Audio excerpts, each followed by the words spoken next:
मान और सम्मान की योग्य मेरे समक्ष विराजे हुए सभी वरिष्ठ जनों को मैं धोक प्रणाम करता हूं। युवा साथियों, आपका भी अभिनंदन है और जो मातृ शक्ति बैठी है इतनी बड़ी संख्या में, उनके भी श्री चरणों में वंदन करता हूं।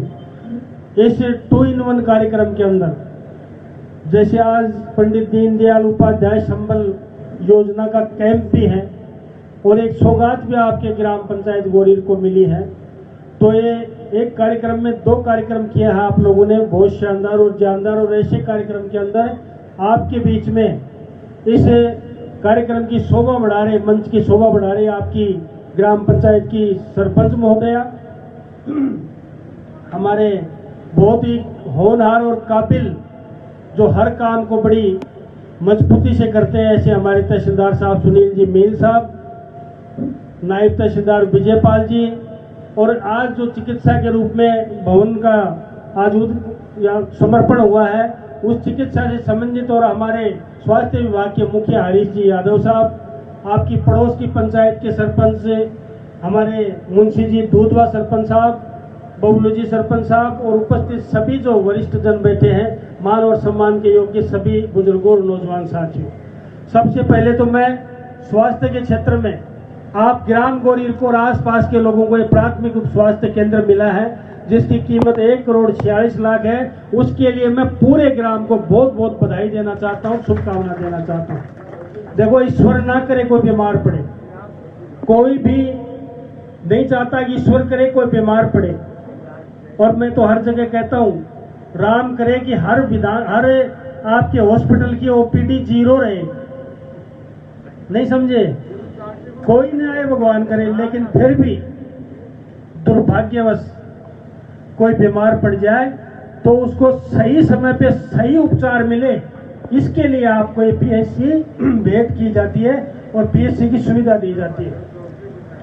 कोई भी नहीं चाहता, ना कोई डॉक्टर चाहता है कोई बीमार पड़े, हो सकता है कोई प्राइवेट डॉक्टर चाहता हो कोई बीमार पड़े, लेकिन हम नहीं चाहते समाज में कोई बीमार हो, लेकिन दुर्भाग्य से कोई बीमार हो जाए और उसको सही समय पर सही जगह पे उचित इलाज मिल जाए, ये हमारी कोशिश है। कई चीजें हैं जो आपको बताई गई है, और मुझसे कोई बात कहता है ना तो बहुत छोटी हो जाती है। हर नेता अपनी पढ़ाई करता ही रहता है, इसमें मैं कोई कंफ्यूजन में भी नहीं हूँ, लेकिन 1.5 साल में मैंने मेहनत की है। जो नहीं मानना हो ना जिसको, वो मत माननी चाहिए। समझदार वर्ग है जो हर चीज देखता है, वो समझता है। मेरे 1.5 साल के कार्यकाल में सब डिपार्टमेंटों में मिला के, मैंने खेतड़ी के अंदर सब डिपार्टमेंट में मिला के आज तक 325 करोड़ के काम मैं आपके करवा चुका हूं।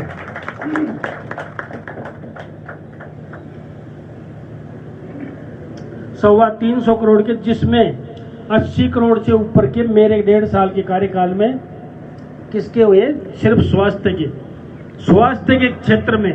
जिसमें एक बात और बता दूं, कहीं भी आप नेट पे सर्च कर लो, ये नौजवान बैठे हैं, कोई भी जो चलाता हो, एक साथ किसी विधानसभा क्षेत्र में, हो सकता है आप समझ रहे हो कि बीसीएमओ साहब को मैं पढ़ा के लाया हूं, एक साथ किसी भी विधानसभा क्षेत्र में पढ़ा लिखा गांव है, अगर 32 आपके स्वास्थ्य केंद्र कहीं पास हुआ हो तो मुझे कह देना, आपकी खेतड़ी तहसील है जिसमें 32 उप स्वास्थ्य केंद्र एक साथ पास हुए, वरना तो 2-4 पास करवा के 12 महीने 2 साल तक गीत गाते हैं, भाषण देते रहते हैं। 3 आपके सीएचसी, जो सीएचसी 1.5 करोड़ की है आपके नालपुर के अंदर, आपके डाडा फतेहपुरा के अंदर, आपके माधोगढ़ के अंदर, ऐसी 3 सीएचसी जो 1,42 लाख, 1,39 लाख की, और इन 32 जो स्वास्थ्य केंद्र है प्रत्येक की कीमत है 55 लाख रुपए। ऐसे हमने कार्य किया आपका स्वास्थ्य के क्षेत्र में। रोडों के क्षेत्र में जो एक रोड एक बहुत खराब देख रहे थे, ये उससे पहले बड़ी बड़ी रोडें में पास करवा चुका था, लेकिन मेरे मन में, मैंने मेहाड़ा में कहा था 6 महीने पहले कि मेरे दिल में एक रोड बहुत खटक रहा है।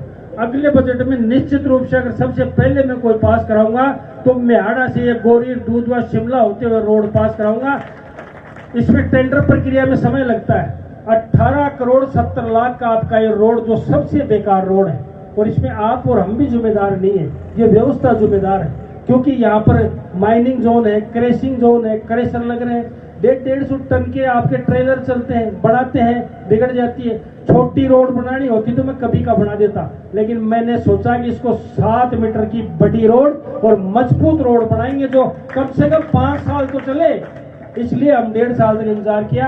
आपका एक बार टेंडर लग गया था, वो टेंडर खुल भी जाता, लेकिन टेक्निकल प्रॉब्लम से वो टेंडर निरस्त हो गया। दोबारा तुरंत टेंडर लगेगा। आपकी ये रोड निश्चित रूप से बहुत जल्दी इसका कार्य प्रारंभ करेंगे। जिस तरीके से आप देखते हो हरियाणा सीमा से और वहां खेतली जाने के लिए आज 15-20 मिनट लगती हैं। आपका जो ये उधर की 8 पंचायतें थी, माधोगढ़, आपका पदेवा, दलेलपुरा, शेफड़ा, ग्वार, हरडिया, चिचड़ोली, उधर हमने 43 करोड़ 30 लाख की एक रोड बड़ी 27 किलोमीटर की पास करवाई है। रोडों के मामले में क्षेत्र के अंदर जो मेन बड़ी बड़ी रोड है, मैं ये विश्वास दिलाता हूं आपको, चाहे इसको चुनावी भाषण मत मानना, नेता का भाषण मत मानना, अगर मेन रोड आपकी मेरे कार्यकाल में एक भी बच जाए तो मेरा गला पकड़ लेना, आप वहां जाके आपको खुली छोड़ देता हूं। छोटे छोटे 5 घरों की बस्ती, कोई 20 घरों की बस्ती, किसी के घर पे ये रोड तो सारी कोई नहीं बना पाता, लेकिन मेन रोडों का जो ढांचा खेतड़ी का है मेरे कार्यकाल में नहीं, मैं बहुत जल्दी सुधारने वाला हूं। और एक बात का और चैलेंज करता हूं, आपको खेतड़ी के किसी गांव से गाड़ी स्टार्ट कर लेना, 25 से 30 मिनट में जयपुर आपके खेतड़ी पहुंचने की व्यवस्था करेंगे। ऐसी रोड आपकी बना के तैयार करेंगे, निश्चित रूप से तैयार करेंगे। 25 से 30 मिनट में कोई गांव की दूरी नहीं बचेगी जो खेतड़ी जाए। इसलिए कोई नहीं चलने दो, होया करे एक आधो पटवारी हर गांव में। मैं निवेदन करना चाहता हूं, शिक्षा के क्षेत्र में पुरानी कई स्कूलें हैं, पुरानी स्कूलें जिनमें भवन जर्जर हो चुके हैं, दोबारा आप लोगों का उसमें हम पुनर्निर्माण करवाएंगे, नए कक्ष का निर्माण कराएंगे। 3-4 चीजें हैं और सबसे प्रमुख चीज है पानी की समस्या।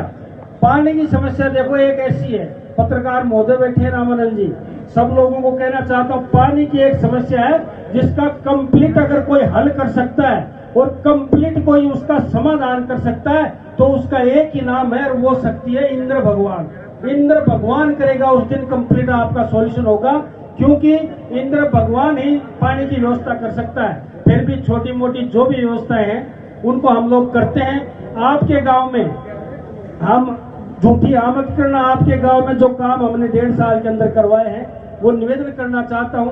ये पीएचसी भवन का आपका 146 का आपका जो ये भवन का अभी लोकार्पण किया है, ये तो आप लोगों ने देखा है। एक आपके गांव के होते ही रोड जाएगी, ये इसका भी हमने इसमें जिक्र किया है। जल जीवन मिशन के तहत जिसका काम संतोषजनक नहीं है, किसी भी गांव में नहीं है, मैं जनप्रतिनिधि होकर कह रहा हूं, क्योंकि इस काम को बिगाड़ा गया है और बिगाड़ने वाले आज जेल के अंदर है। आप पढ़े लिखे होंगे, आप पढ़ते होंगे, बिगाड़ने वाले 1000 करोड़ का घोटाला करके वो जेल के अंदर है। इसका संतोषप्रद काम नहीं है। इसमें पाइपलाइन 15 किलोमीटर की आपकी यहाँ पे स्वीकृत है, लेकिन उसमें कम डली है, मैं इससे संतुष्ट नहीं हूँ। इसको पूरा करके हम लोग आपको समय के हिसाब से बताएंगे। और जल जीवन मिशन के तहत तो बताया, एक 3 फेज बोर है जो आपकी बंद पड़ी थी, उसमें मैंने सामान डलवा के कनेक्शन करवा के 7.25 लाख की लागत से चालू करवाई है। और आज इस पवित्र मौके पर आपको मैं एक बात घोषणा करके जा रहा हूं, तुरंत आपके यहाँ पर गोरीर गांव के अंदर 17 लाख की लागत से एक बड़ी 3 फेज ट्यूबवेल और 1 किलोमीटर की लाइन की स्पेशल ओवर बिछा दी जाएगी, जिससे कुछ थोड़ा बहुत पानी की समस्या का समाधान हो। वो मैं आपको घोषणा करता हूं, तुरंत उसकी चीज की स्वीकृति करके एक 3 फेज बोरिंग जो 17 लाख की, जिसमें 800 नोटों में मत करना, निवेदन करना चाहता हूं आप लोगों से। ये काम हम लोग कराएंगे। और आप लोगों ने जो मुझे मांग पत्र दिया है, मैं विश्वास दिला सकता हूं 100% कहना तो एक झूठा वादा होगा, लेकिन जिसमें जितनी जो संभव होगी, जितना जो जल्दी संभव होगा, निश्चित रूप से हम लोग वो काम कराएंगे। प्रायोरिटी के हिसाब से ज्यादा जरूरत होगी उसको जल्दी कराएंगे। और आग्रह करना चाहता हूं, मैंने जो 9 साइंस के विषय खुलाए हैं गुरुजी, आपको बताता हूं, उसमें कहीं भी किसी व्यक्ति को भी जातिवाद की झलक दिख जाए मुझे तो बता देना। मैंने किसी जातिवाद के हिसाब से नहीं करवाया, चाहे वो जाटों का गांव हो वहां भी लिया, राजपूतों का गांव हो वहां भी लिया, जो 36 बिरादरी का गांव हो वहां भी लिया, एक आध गुजरों का गांव भी लिया। कभी भी हमने जातिवाद के ऊपर राजनीति करना या कोई विकास करने की भेदभाव कभी नहीं रखा। ये चीज आप लोग देखते भी होंगे। और इस बात को हम सिद्ध भी करेंगे कि जातिवाद को राजनीतिक का और असली नेता का कोई जातिवाद से कोई लेना देना नहीं होता है, क्योंकि जो बनता है उसके लिए सर्व समाज 36 बिरादरी अपनी है, उसका ध्यान रखना उसका फर्ज भी बनता है, कर्म भी बनता है और धर्म भी बनता है। उस फर्ज और धर्म के नाम पर हम लोग इस राजनीतिक क्षेत्र में हैं। पुनः एक बार इस कैंप की सफलता के लिए, इस कैंप के अंदर मैं अभी 2-5 मिनट और बैठ के प्रमुख विभाग के लोगों से चर्चा करूंगा कि आपके पास कितनी समस्या आई और कितनी नहीं आई। इस कैंप का भी सार्थकता जब भी होगी कि आप लोग समस्या बताएं। सरकार इतना लवाजमा आपके पास भेजती है, सरकार इतने अधिकारी और कर्मचारी आपके पास भेजती है, लेकिन आप इसके दाएं बाएं घूम घाम के बीड़ी बैड़ी पी के और चले जाओ, क्या मतलब निकलता है। सरकार इतने मेहनत से आपके पास पूरे डिपार्टमेंट भेजती है, इसका लाभ उठाना सीखो। आप तो शिक्षित वर्ग के और शिक्षित गांव के व्यक्ति हो, इसका जब तक लाभ नहीं उठाओगे कोई मतलब नहीं निकलता। और अधिकारी कर्मचारियों से भी कहता हूँ, मैं हमेशा एक बात कहता हूँ, कैंप में आते हो तो सकारात्मक विचार लेके आया करो।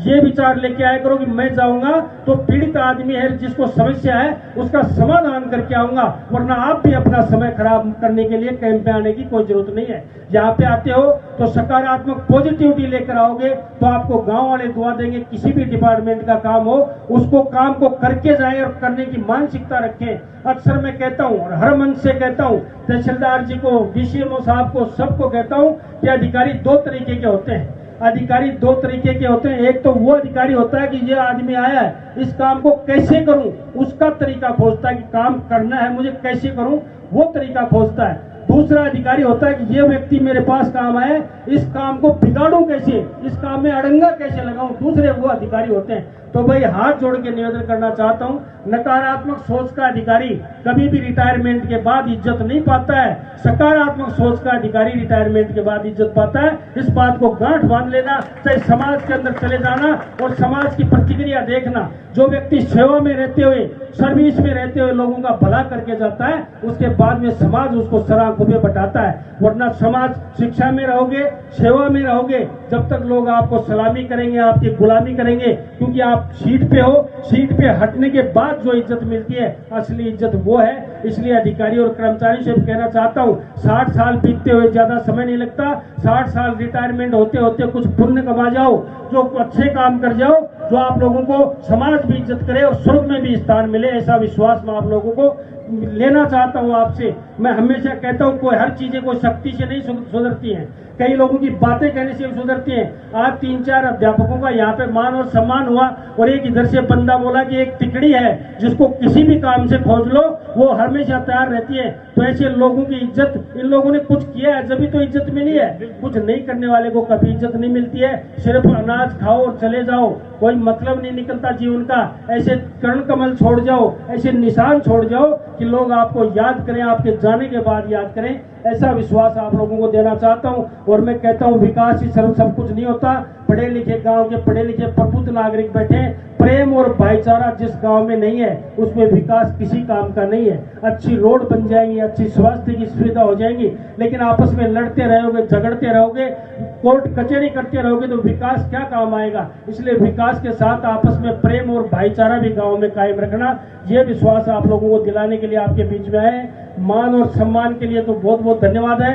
और मुझे गांव की तरफ से और सरपंच साहब की तरफ से और सभी की तरफ से कुछ कार्यों के लिए आदेश हुआ है। निश्चित रूप से आपके इस पवित्र मंदिर में ये कह के जा रहा हूँ, 20 लाख के काम आप मुझे ला देना, हैंड टू हैंड आपके स्वीकृत कर दूंगा। ये मैं आपसे विशेष रूप से निवेदन करता हूँ। और मेरी कथनी और करनी में कोई फर्क नहीं रहता है, मैं उतना ही कहता हूँ जितना कर सकता हूँ। इसलिए आप लोगों जो भी लिस्ट बना के लाओगे, सर्व समाज सब लोग काम जो सबके काम आज के ऐसे काम बता देना, मैं आपके स्वीकृत कर दूंगा।